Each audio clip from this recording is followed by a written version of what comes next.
Hi friends, welcome to my channel. ఈరోజు నేను మీతో బిర్యానీలోకి టేస్టీగా ఉండే దాల్చా రెసిపీ చూపించబోతున్నాను. ఈ దాల్చాకి కావాల్సింది శనగపప్పు, కందిపప్పు కాదు, శనగపప్పు. మనం ఒక హాఫ్ అన్ అవర్ ముందు కడిగి నానబెట్టి ఉంచుకోవాలి. ఇందులో తర్వాత టమాటో పీసెస్ వేస్తున్నాను. ఒక 3 టొమాటోస్ వేస్తున్నాను. మనం నార్మల్ పప్పు ఎలా చేసుకుంటామో అలా కాదు, ఇందులో ఓన్లీ టొమాటోసే వేయాలి. మనం చింతపండు సపరేట్గా నానబెట్టుకోవాలి. ఒక నిమ్మకాయ సైజంతా చింతపండు సపరేట్గా నానబెట్టుకోవాలి. ఈ దాల్చాలో కొంచెం పులుపు ఎక్కువ ఉండాలి. ఇందులో కొద్దిగా జింజర్ గార్లిక్ పేస్ట్ కూడా మిక్స్ చేస్తున్నాను. కొద్దిగా టర్మరిక్ కూడా యాడ్ చేశాను.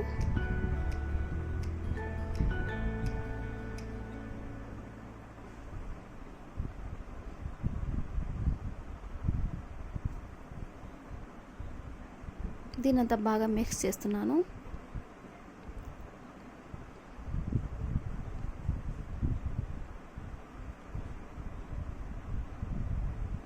ఇందులో కొద్దిగా వాటర్ వేసుకుంటున్నాను.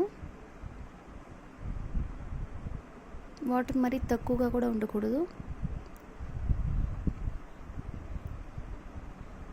ఇందులో కొద్దిగా ఆయిల్ వేస్తున్నాను. ఆయిల్ వేస్తే తొందరగా ఉడుకుతుంది. దీన్ని కుక్కర్లో పెట్టి ఒక 5 విజిల్స్ వచ్చే వరకు పెట్టేయాలి.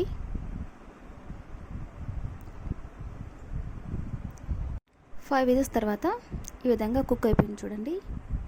దీన్ని సాల్ట్ వేసుకొని మెదుపుకుందాం. మెదుపుకున్న తర్వాత ఒక గిన్నె స్టవ్ మీద పెట్టి అందులో ఇది వేసేయాలి. పోపు ఏం వేయకూడదు ఇప్పుడే, ఎందుకంటే చింతపండు పులుసుతో పాటు కొద్దిసేపు కుక్ అవ్వాలి. ఆ తర్వాత లాస్ట్లో పోపు వేసుకోవాలి. ఒక ఖాళీ గిన్నెలో అది స్టవ్ మీద పెట్టి స్టవ్ ఆన్ చేసి మెదుపుకున్న పప్పుని అందులో వేసేయండి. తర్వాత మనం నిమ్మకాయ సైజులో ముందుగా నానబెట్టుకున్న చింతపండు నుంచి చింతపండు పులుసు తీసి అందులో మిక్స్ చేసేయండి. ఇందులో వాటర్ ఎక్కువ ఉంటుంది, మరీ గట్టిగా కూడా ఉండదు. ఈ దాల్చా చాలా పలుచగా ఉంటుంది. ఈ విధంగా చింతపండు పులుసు అంతా వేసేసిన తర్వాత ఒక 5 to 10 minutes కుక్ అవ్వాలి.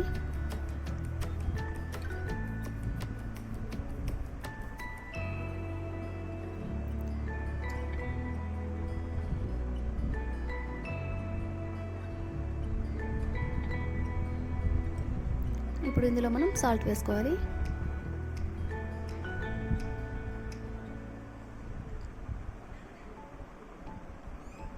తర్వాత చిల్లీ పౌడర్ వేసుకోవాలి.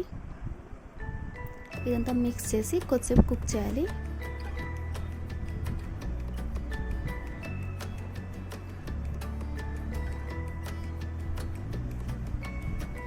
తర్వాత కొద్దిగా ఆనియన్స్ కట్ చేసి వేసుకోవాలి. ఇందులో మనం పోపు వేసేటప్పుడు ఆనియన్స్ వేసుకోవడం లేదు, అందుకు ఈ విధంగా పచ్చి ఆనియన్స్ ఇందులో వేసి కొద్దిసేపు కుక్ చేయాలి.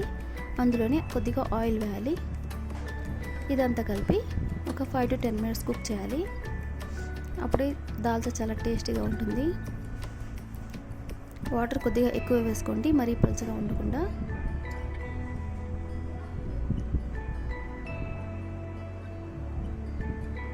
ఇప్పుడు కుక్ చేద్దాం ఒక 10 minutes వరకు.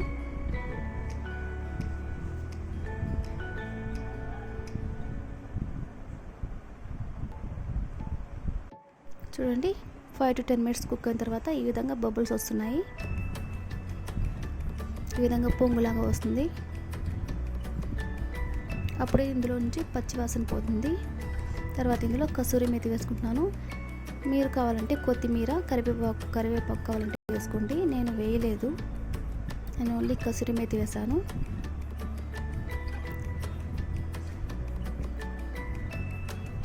ఇది ఒక 10 minutes వరకు కుక్ చేద్దాం.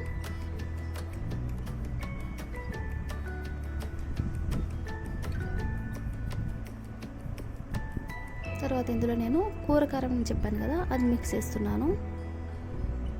ఈ కూరకారంలో అన్నీ ఉన్నాయి. Garlic, tamarind, cumin seeds and pepper అన్నీ ఉన్నాయి. ఇది మీ దగ్గర ఉంటే వేసుకోండి, లేకపోతే లేదు, ఇది ఆప్షనల్.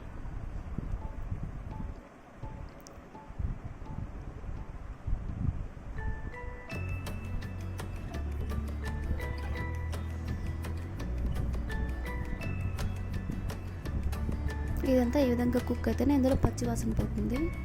ఇప్పుడే దాల్చా చాలా బాగుంటుంది. ముస్లిం మ్యారేజ్లో బిర్యానీకి కాంబినేషన్గా తప్పకుండా ఈ దాల్చా ఉంటుంది ప్రతి చోట. తర్వాత ఇందులో నేను పోపు వేసుకున్నాను. స్టవ్ ఆఫ్ చేసేసాను. పోపు వేసి కుక్ చేయాల్సిన అవసరం లేదు, ఎందుకంటే మనం ముందుగానే కుక్ చేసాం కదా. ఇప్పుడు స్టవ్ ఆఫ్ చేసేద్దాం. రెడీ అయిపోయినట్టే మన దాల్చా. తప్పకుండా ట్రై చేయండి. రెడీ అయిపోయిందండి మన దాల్చా. బిర్యానీలోకి పర్ఫెక్ట్ కాంబినేషన్. తప్పకుండా ట్రై చేయండి. నా వీడియో నచ్చితే లైక్ చేయండి, నా ఛానల్ని సబ్స్క్రైబ్ చేయండి. Thank you.